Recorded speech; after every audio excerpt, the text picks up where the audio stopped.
faut tout d'abord que l'oiseau prenne de la hauteur pour avoir suffisamment d'élan. Mais il faut surtout qu'il ait le vent de face. Si jamais il l'a dans le dos, il se fait pousser au lieu de se faire porter. Aujourd'hui, le vent n'est pas habituel. Alors, je crois qu'aujourd'hui, ça sera dans ce sens, mais j'en suis pas sûr. Ouf. T'es prêt?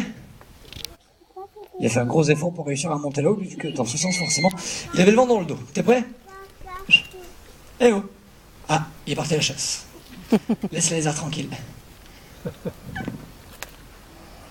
Oui, c'est réussi. Allez, une récompense qu'il va gentiment aller déguster. L'émetteur, dont je vous ai parlé à l'instant, c'est un objet que nous plaçons sur la queue de l'oiseau avant de voler, que nous retirons tout de suite après.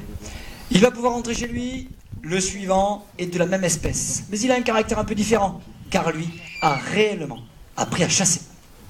Avec les oiseaux, comme les bus de Harris, comme celle-ci, les bus à queue rousse, les aigles, les autour des palombes ou les éperviers, nous pratiquons ce que l'on appelle la chasse de bas-vol. C'est-à-dire que les proies qui sont capturées se situent en général au ras du sol. Au sol, lorsqu'il va s'agir de lapins ou de lièvres. Mais même lorsqu'il s'agit de proies à plumes, les captures ne dépassent que très rarement les 10 ou 15 mètres de hauteur. Au-delà, c'est le terrain de chasse du faucon, que nous verrons d'ailleurs à la fin de la démonstration.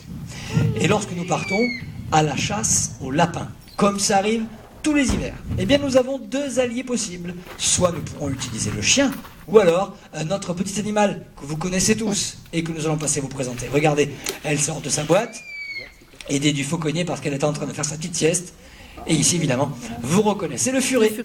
Une femelle, en l'occurrence, de furet putoisé, qui est née au château il y a maintenant 9 ans. Donc, rassurez-vous, ce n'est pas un cobaye, mais bien notre compagnon de chasse. On ne lui fera aucune misère. Alors pour tous ceux qui le souhaitent, n'hésitez pas à la caresser. Elle est absolument inoffensive. Malgré des canines très développées, puisque c'est un carnivore, elle ne mord pas les mains. En fait, elle n'a qu'un tout petit défaut, une odeur légèrement désagréable. Rassurez-vous, c'est une femelle. Alors, elles sont bien sûr moins fortes que les mâles, qui eux, doivent marquer leur territoire. It's a ferret, and don't worry, it's not a prey, it just helps us for hunting rabbit. On va noter deux petits détails chez cet animal.